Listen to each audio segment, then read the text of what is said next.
മദനിക്ക് വലിയ സ്വാധീനമുള്ളൊരു സ്ഥലമായിരുന്നു. പല രാഷ്ട്രീയ കാരണങ്ങൾ കൊണ്ടും ഒരു ധ്രുവീകരണം അവിടെ വിസിബിളാണ്. ഇടതുപക്ഷത്തെ പരമ്പരാഗതമായി പിന്തുണച്ചു വരുന്ന ഈഴവ കമ്മ്യൂണിസ്റ്റ് വോട്ടുകൾ വലിയ തോതിൽ NDA മുന്നണി. നമസ്കാരം. കൊല്ലം ജില്ലയിലെ ഒരു തീരപ്രദേശമാണ് കരുനാഗപ്പള്ളി. വളരെ വിശുദ്ധമായ ദേവാലയങ്ങൾ കൊണ്ട് സമ്പന്നം തീരപ്രദേശം. തൊഴിലാളികൾ. പള്ളി എന്നാൽ പാലി ഭാഷയിൽ പരിപാവനമായ ഇടം എന്നാണ് അർത്ഥം. കാർത്തികപ്പള്ളി, മൈനാഗപ്പള്ളി, കരുനാഗപ്പള്ളി. പിൽക്കാലത്ത് ഇത് മറ്റ് ദേവാലയങ്ങൾക്കും ഇതേ പേര് സ്വാഭാവികമായി സ്വീകരിക്കപ്പെട്ടു. ബുദ്ധമത കേന്ദ്രങ്ങളുടെ ഒരു അവിടെ ബുദ്ധമത കേന്ദ്രങ്ങൾ ഉണ്ടായിരുന്നു. അപ്പോൾ ആ റൂട്ട് നമുക്ക് പരിശോധിച്ചാൽ അറിയാം. തിരിച്ച് കരുമാടി പോയിട്ട്. അപ്പോൾ ഇത് കൊല്ലം ജില്ലയിലെ ഒരു പ്രദേശമാണ് എങ്കിലും ആലപ്പുഴ ലോക്സഭാ മണ്ഡലത്തിന് കീഴിലാണ് വരുന്നത്. അവിടുന്ന് പ്രസിദ്ധമായ പോർച്ചുഗീസ് പള്ളിയുണ്ട്. പിന്നെ മലബാറിൽ നിന്നൊരു സിദ്ധൻ ഇവിടെ വന്ന് രാജാവിനെ കാണുകയും രാജാവ് ഒരു സ്ഥലം പള്ളിക്ക് അനുവദിച്ചു എന്നും അവിടെ മുഴുവൻ കരുനാഗങ്ങളായിരുന്നു എന്നും ആ കരുനാഗങ്ങളൊക്കെ മാറ്റിയിട്ടാണ് അങ്ങനെയാണ് കരുനാഗപ്പള്ളി എന്ന പേര് വന്നതെന്നും വിശ്വസിക്കുന്നുണ്ട്. അപ്പോൾ ഇങ്ങനെ പലവിധ വിശ്വാസങ്ങളുടെ ഒരു കേന്ദ്രവും കൂടിയാണ്. പിന്നെ ഏറ്റവും ഒടുവിലായി അതിൽ മലബാറുമായിട്ടൊരു കണക്ഷൻ കൂടെ പറഞ്ഞ സമയത്ത് അലി ഹസൻ എന്ന് പറയുന്ന ഒരു മുസ്ലിം സിദ്ധൻ, അദ്ദേഹം ഈ കരുനാഗപ്പള്ളി അന്ന് ദേശിങ്ങനാടിൻ്റെ കീഴിലായിരിക്കണമല്ലോ ഇത്, അവിടുത്തെ നാട്ടുരാജാവിനെ കണ്ടു. അപ്പോൾ കണ്ടിട്ട് അദ്ദേഹത്തിന് കുറച്ച് സ്ഥലം വേണം പള്ളി സ്ഥാപിക്കാൻ. അപ്പോൾ അദ്ദേഹം ഈ ഒരു പ്രദേശം കാണിച്ചു കൊടുത്തു. അന്നെല്ലാം വന്യമൃഗങ്ങളും ഒക്കെ ഉണ്ട്. അതിൽ ഏറ്റവും കുറഞ്ഞ പ്രദേശമാണ് കൊടുത്തത്. അവിടെ പക്ഷേ കരിനാഗങ്ങൾ ധാരാളമായിട്ടുണ്ടായിരുന്നു. കരിനാഗങ്ങൾ എന്ന് പറഞ്ഞാൽ ഈ കരിമൂർഖൻ ആയിരിക്കണം. ആ കരിനാഗങ്ങൾ ധാരാളമുള്ള സ്ഥലമായിരുന്നു. ഇവിടെ ഈ സിദ്ധൻ എന്ന് പറയുമ്പോൾ സൂഫി സമ്പ്രദായം പിന്തുടരുന്ന ആളായിരിക്കണം എൻ്റെ ഒരു വിശ്വാസം. അദ്ദേഹം ഈ ഒരു നാഗവുമായിട്ട് നേരെ അങ്ങ് അദ്ദേഹത്തിൻ്റെ രാജകൊട്ടാരം എന്ന് പറയുമ്പോൾ നാടു രാജാവിൻ്റെ കൊട്ടാരമാണ്. അവിടെ ചെന്ന് കഴിഞ്ഞപ്പോൾ കൊട്ടാരത്തിലുള്ള സകലമാർ പേരും പരിഭ്രാന്തരായി നാലുപാട് ഓടി. അപ്പോൾ ഈ സിദ്ധൻ ഇടഞ്ഞുപോയ പാമ്പിനെ തിരിച്ചു പിടിച്ചെടുത്ത് കൊണ്ടുപോയി. പിന്നെ ആരും ആ പാമ്പിനെ കണ്ടിട്ടില്ല. ആ ഒരു പേരിലാണ് കരുനാഗപ്പള്ളി പള്ളി എന്നുള്ള പള്ളി. പക്ഷേ ബുദ്ധമതവുമായിട്ട് ബന്ധപ്പെട്ട പേരുമാണ്. സാർ പറഞ്ഞാൽ അതിൻ്റെ ഒരു വിശ്വാസം. പിന്നെ അമൃതപുരി അവിടെയാണ്. ആ കോസ്റ്റൽ ബെൽറ്റിലാണ് വരുന്നത്. പിന്നെ അഴീക്കൽ ബീച്ച്, ഇങ്ങനെ വളരെ പ്രസിദ്ധമായ ഓച്ചിറ, പിന്നെ തെക്കൻ കാശി എന്നറിയപ്പെടുന്ന ഓച്ചിറ. ഇതൊക്കെ ഇപ്പോൾ ഞാൻ ഓർക്കുന്ന ഒരു കാര്യം, ഈ മുസ്ലിം ആത്മീയാചാര്യന്മാർക്ക് ഈ കേരള ചക്രവർത്തി ആദരവ് കൊടുത്തൊരു മണ്ണാണല്ലോ. തിരിച്ച് കേരളീയ സംസ്കാരത്തിന് ഒരുപക്ഷെ മുസ്ലിം പണ്ഡിതൻ, ഒരു പ്രമുഖ വലിയ മുസ്ലിം പണ്ഡിതൻ തിരിച്ചൊരു വലിയ ആദരവ് കൊടുത്തതും കരുനാഗപ്പള്ളിക്കാരനാണ്. ഞാൻ ആദ്യമായി വായിക്കുന്ന ഭഗവത്ഗീത കൈരളി ഭഗവത്ഗീത എന്ന പേരുള്ള ഭഗവത്ഗീതയുടെ ഏറ്റവും സരളമായ ഒരു പരിഭാഷയാണ്. ആ പരിഭാഷ എഴുതിയത് കരുനാഗപ്പള്ളിക്കാരൻ ഇസ്ഹാഖ് സാഹിബാണ്. എന്ന് പറഞ്ഞാൽ കൊടുക്കലുകളും വാങ്ങലുകളും ഈ സംസ്കാര വിനിമയത്തിന്റെ. അപ്പൊ ഇതിന്റെ കൂടെ ചേർത്തുള്ള കാര്യങ്ങളെല്ലാം നമുക്ക് പറയാം. ഒരു കാര്യം കൂടെ പറയാം. ഈ കരുനാഗപ്പള്ളി തന്നെയാണ് വളരെ പ്രസിദ്ധനായിട്ടുള്ള അബ്ദുൽ നാസർ മദനിയുടെ സ്ഥലം. അൻവറാശ്ശേരി എന്ന് പറയും. കരുനാഗപ്പള്ളിയിലാണത്. മാതാമൃതാംബയുടെ മഠവും അവിടെ ഉണ്ട്. പ്രസിദ്ധനാണോ എന്ന് അറിഞ്ഞുകൂടാ. എനിക്ക് എന്തായാലും ഓച്ചിറയെ പറ്റി ഒരു കാര്യം കൂടെ പറയാം. ഓച്ചിറ എന്ന് പറയുന്നതാണ് കേരളത്തിലെ കരുനാഗപ്പള്ളിയിലാണോ? അതിനോട് അടുത്ത് തന്നെ തൊട്ടടുത്ത് കൊല്ലം ജില്ലയിലാണെന്നേ ഉള്ളൂ. ആലപ്പുഴ മണ്ഡലം പ്രതിഷ്ഠയില്ലാത്ത ക്ഷേത്രമാണ്. പ്രതിഷ്ഠയല്ല, അമ്പലമേ ഇല്ലാത്ത ക്ഷേത്രം. എന്റെ സുഹൃത്ത് ഹരി കുടപ്പനക്കുന്ന് ഒരു ചലച്ചിത്രഗാനം എഴുതി, അമ്പലമില്ലാതെ ആൽത്തറയിൽ വാഴും എന്ന് പറയുന്ന പാട്ട് എന്റെ സഹപ്രവർത്തകനായിരുന്ന ആളാണ്. അദ്ദേഹം എഴുതിയ പാട്ടാണ്. ആ പാട്ടിൽ അത് പറയുന്നുണ്ട്. പരബ്രഹ്മ ക്ഷേത്രമാണ്. പരബ്രഹ്മ വലിയ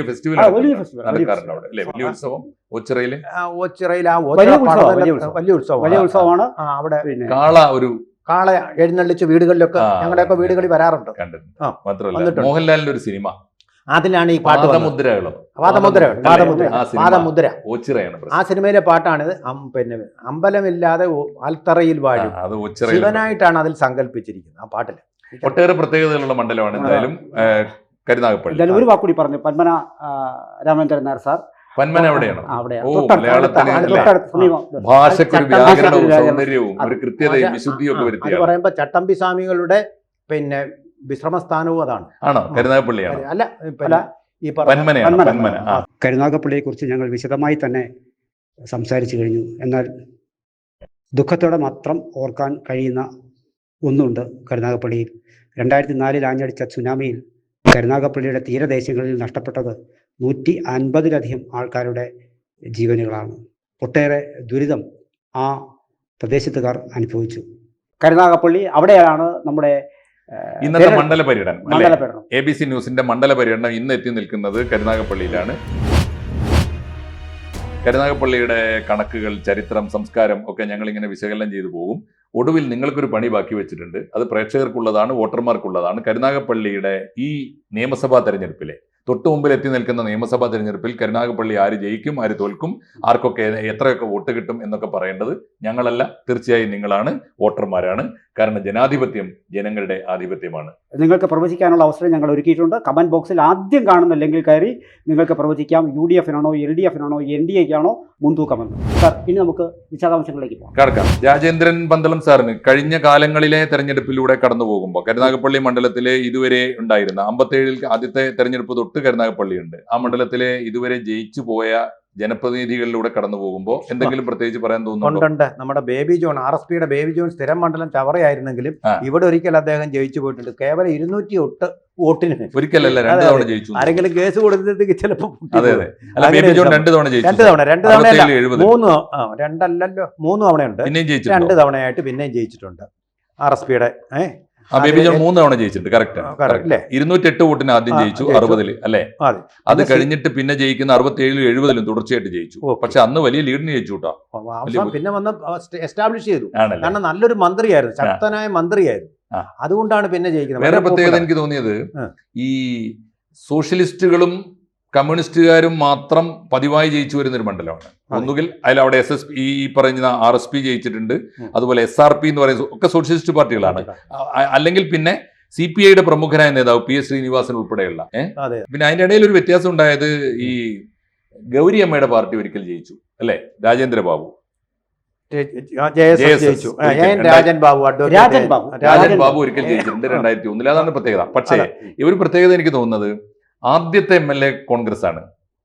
57 MLA കുളങ്ങര കുഞ്ഞുകൃഷ്ണൻ എന്ന് പറയും. പിന്നെ ഒരിക്കൽ കൂടി കോൺഗ്രസ് ഈ അതേ കുളങ്ങര കുഞ്ഞുകൃഷ്ണൻ ഒരു ബേബി ജോണിനോട് തോറ്റ് രണ്ടാമത്, മൂന്നാമത്തേത് വീണ്ടും അദ്ദേഹമാണ് എന്ന് പറഞ്ഞാൽ മൂന്നാമത്തെ MLA.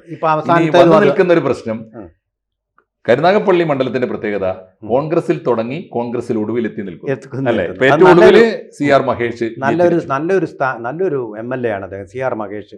ഒരു വിവാദങ്ങളിലും അഴിമതിയിലും അദ്ദേഹം ആയതുകൊണ്ടായിരിക്കണം ഇവിടെ CPIയുടെ കയ്യിലുണ്ടായിരുന്ന കുത്തക സീറ്റ് അദ്ദേഹം പിടിച്ചെടുത്താണ് അല്ലെ? വേറൊരു കാര്യം കൂടെ പറയണം നമുക്ക്.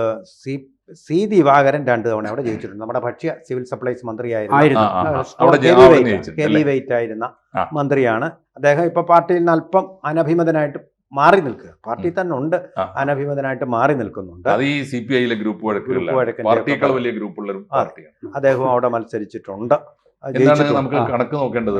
ഇനിയിപ്പോൾ നമുക്ക് ലോക്സഭാ മണ്ഡലം നമുക്ക് വളരെ പെട്ടെന്ന് കണ്ണോടിച്ചാൽ അവിടെ നിന്ന് ജയിച്ചു വന്ന പ്രസിദ്ധരെ നമുക്കൊന്ന് ഓർക്കാം. PK വാസുദേവൻ നായർ, സുശീല ഗോപാലൻ, VM സുധീരൻ, വീണ്ടും സുശീല ഗോപാലൻ, വക്കം പുരുഷോത്തമൻ, പിന്നെ ഇടയ്ക്ക് മാറിപ്പോയ TJ ആഞ്ചലോസ് അവിടെ ജയിച്ചിട്ടുണ്ട്. VM സുധീരൻ വീണ്ടും, പിന്നെ ഡോക്ടർ KS മനോജ്, അദ്ദേഹം പിന്നീട് വിട്ടുപോയ ഒരാളാണ്.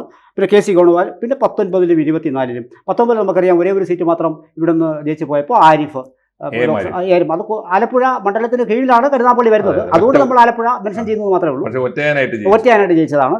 രണ്ടാമത് ഇപ്പോൾ 24-ല് KC വേണുഗോപാലാണ് വിജയിച്ചിരിക്കുന്നത്. ഇനി നമുക്ക് നോക്കാവുന്നത് 19-ല് കാര്യം ചെയ്യാം. നമുക്ക് ഏറ്റവും ഒടുവിൽ നിയമസഭയുടെ കണക്കൊന്ന് ആദ്യം നോക്കാം അല്ലേ?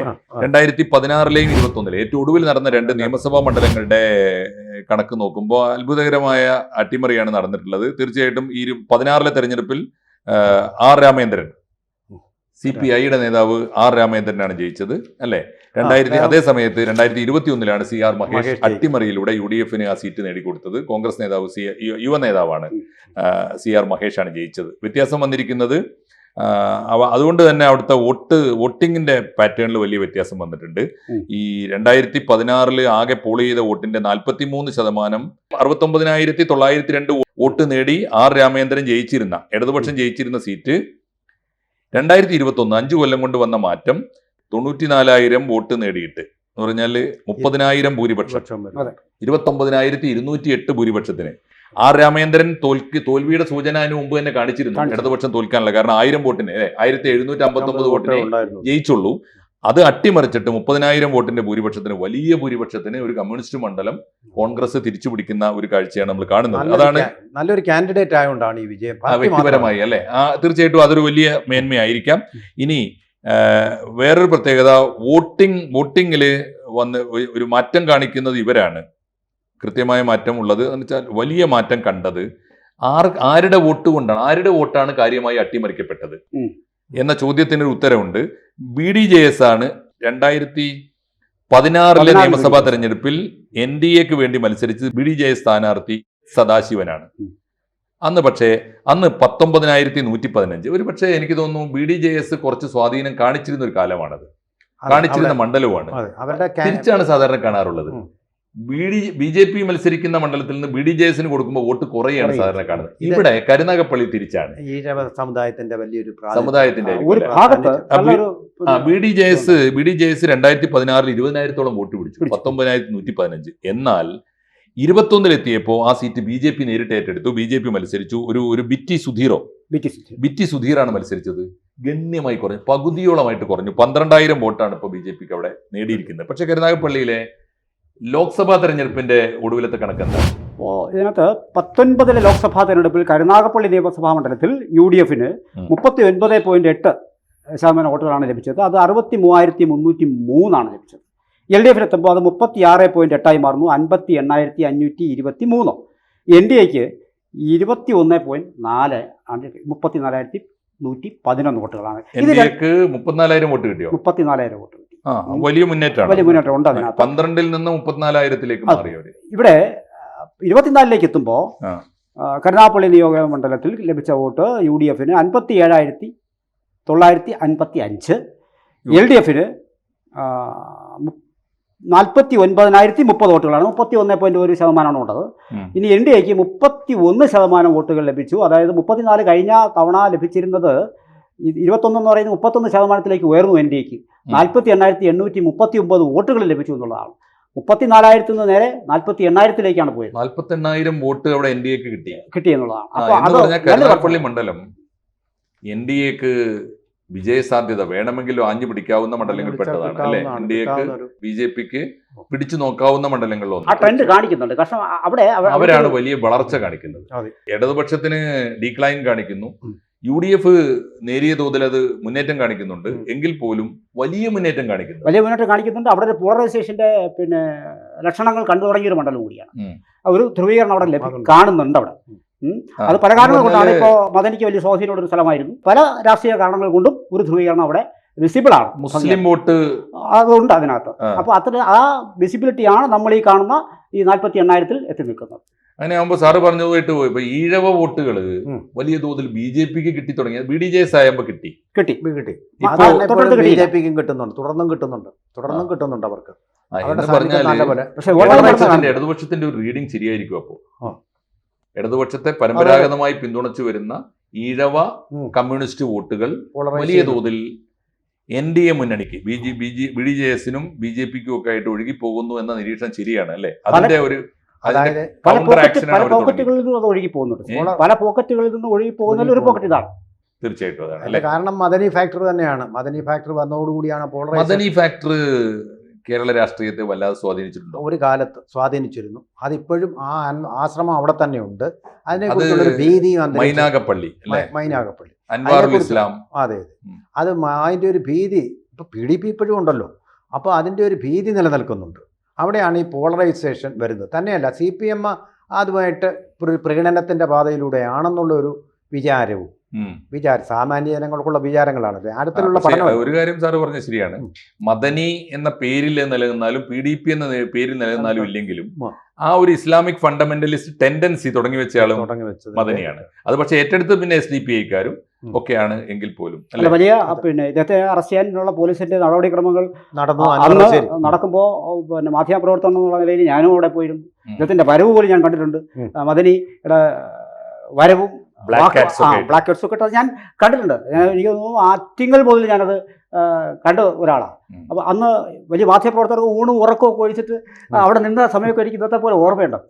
അപ്പോൾ അങ്ങനെ എനിക്ക് തോന്നുന്നു വാക്കുകൊണ്ട് നമ്മുടെ ഭരണഘടനാ വിരുദ്ധമായ ക്രിമിനൽ കുറ്റങ്ങൾ പ്രത്യക്ഷത്തിൽ തന്നെ അനുഷ്ഠിച്ച ഒരാളാണ് അദ്ദേഹം. വാക്കുകൊണ്ട് ഞാൻ പറയാം വാക്കുകൊണ്ട് അനുഷ്ഠിക്കാവുന്ന ക്രിമിനൽ കുറ്റങ്ങളുടെ. പക്ഷെ അതിന്റെ പണിഷ്മെന്റ് ജീവിച്ചിരിക്കെ തന്നെ അദ്ദേഹത്തിന് ആവശ്യത്തിലേറെ അനുഭവിക്കേണ്ടി വന്നു. ഇപ്പോൾ റിഗ്രറ്റ് വാസ്തവത്തിലുണ്ട്. പറഞ്ഞു പോയ കാര്യങ്ങളിൽ റിഗ്രറ്റ് അദ്ദേഹത്തിന് വലിയ അദ്ദേഹം തന്നെ വല്ലാതെ വേവലാതിപ്പെടുകയും ഒക്കെ ചെയ്തിട്ടുണ്ട് അല്ലേ? തീർച്ചയായിട്ടും. ഇപ്പോ ഏറ്റവും ഒടുവിലത്തെ പഞ്ചായത്ത് തെരഞ്ഞെടുപ്പിന്റെ കണക്കില്ല 67,623 വോട്ടുകളാണ് പിന്നെ UDF ലഭിക്കുന്നത് കരുനാഗപ്പള്ളി മണ്ഡലത്തിൽ. 67,623 കുറഞ്ഞു. വീണ്ടും LDF പിന്നിലാണ്. 62,977 LDF ലഭിക്കുന്ന വോട്ടുകൾ. 33,839 മാത്രമേ BJPക്ക്. 33,833. അവർ 40ഓളം വോട്ട് നേടി കുറഞ്ഞു. ഇതാണ് ഇപ്പോഴത്തെ ലേറ്റസ്റ്റ് അവസ്ഥ. ഇനി പക്ഷേ അത് ലോക്കൽ ബോഡി ഇലക്ഷനാണ്. നമുക്ക് അങ്ങനെ പ്രത്യക്ഷത്തിൽ ബാധിച്ചോളുന്നില്ല. അങ്ങനെയാണെങ്കിൽ ഇനിയുള്ള ഒരു സാധ്യത CR മഹേഷ് തന്നെ അവിടെ മത്സരിക്കും എന്നതാണ്. കാരണം അയാൾ ഒരു ടൈം മത്സരിച്ചോളൂ. അയാൾ ആ സീറ്റ് പിടിച്ചെടുത്തതാണ്. നല്ല സ്വീകാര്യനാണ്. വലിയ ജയിക്കുമെന്ന് വിചാരിച്ചതല്ല. ഇടതുപക്ഷ കോട്ടയായിരുന്നത് കൊണ്ട് ജയിക്കുമെന്ന് വിചാരിച്ചതല്ല. അദ്ദേഹത്തിന്റെ വ്യക്തിപരമായിട്ടുള്ള പാർട്ടിക്ക് അപ്പുറമുള്ള ഒരു അല്ലേ ഒരു പിന്നെ അദ്ദേഹത്തിനൊരു എന്താ പറയുക, ആ മണ്ഡലത്തിൽ ഒരു സ്വാധീനമുണ്ട്. പാർട്ടിക്ക് അപ്പുറമുള്ള ഒരു അംഗീകാരമുണ്ട്. അല്ല, അവിടെ ഹരിപ്പാടേക്ക് വരുമ്പോഴും ഒക്കെ ഇതേപോലുള്ള അംഗീകാരമുള്ള ചെറുപ്പക്കാർ ഇപ്പോൾ ഉണ്ട്. അത് പാർട്ടിക്ക് അതീതമായ വോട്ടുകൾ അവർക്ക് ലഭിക്കുന്നതുകൊണ്ടാണ് പല മണ്ഡലം നമുക്ക് ചർച്ച ചെയ്യേണ്ട പല മണ്ഡലങ്ങളുണ്ട്. അപ്പോൾ നമുക്ക് അത് വിഷയമായി സംസാരിക്കാം. തീർച്ചയായിട്ടും. അങ്ങനെയാണെങ്കിൽ കരുനാഗപ്പള്ളി ആര് ജയിക്കുമെന്ന് ഇനി പ്രവചിക്കേണ്ട സമയമാണ്. അതെ, എത്രയും വേഗം കമന്റ് ബോക്സിലേക്ക് ചെല്ലുക. അതിൽ ആദ്യം തന്നെ ഞങ്ങളുടെ ലിങ്ക് കൊടുത്തിട്ട് ലിങ്ക് ഓപ്പൺ ചെയ്ത് നിങ്ങൾക്ക് LDF ആണോ UDF ആണോ NDA ആണോ വിജയസാധ്യത എന്ന് പ്രവചിക്കാനുള്ള അവസരമാണ്. എത്രയും വേഗമാകട്ടെ. അതറിയാൻ മലയാളികളും കാത്തിരിക്കുന്നു. ഞങ്ങളുടെ ഇൻബോക്സിൽ നിങ്ങൾ പ്രതികരിക്കുന്നതിലൂടെ മലയാളത്തോട് കരുനാഗപ്പള്ളിയുടെ ഭാവി എന്താണെന്ന് പറയാൻ നിങ്ങൾക്കുള്ള അവസരമാണ്. തീർച്ചയായിട്ടും അവസരം അതിവേഗം വിനിയോഗിക്കുക. 2026 കേരളത്തിൽ ആര് ജയിക്കും? ABC മലയാളം ഒരുക്കുന്ന ജനകീയ പോളിംഗിൽ നിങ്ങൾക്കും പങ്കാളികളാകാം. നിങ്ങൾ ചെയ്യേണ്ടത് ഇത്രമാത്രം: ഡിസ്ക്രിപ്ഷനിലും കമന്റ് ബോക്സിലും കാണുന്ന ലിങ്കിൽ ക്ലിക്ക് ചെയ്ത് നിങ്ങൾക്ക് വോട്ട് ചെയ്യാം. ദയവായി നിങ്ങൾ പോളിൽ പങ്കെടുത്തതിന് ശേഷം ആ ലിങ്ക് ഷെയർ ചെയ്യുക, ലൈക്ക് ചെയ്യുക. കേരളം 2026 ആര് ഭരിക്കുമെന്ന് നിങ്ങൾക്ക് പ്രവചിക്കാനുള്ള അവസരം നിങ്ങൾ വിനിയോഗിക്കുക. കൂടുതൽ വാർത്തകളും വിശേഷങ്ങളും നിങ്ങളിലേക്ക് എത്താൻ ABC മലയാളം സബ്സ്ക്രൈബ് ചെയ്യുക, ബെൽ ബട്ടണും അമർത്തുക.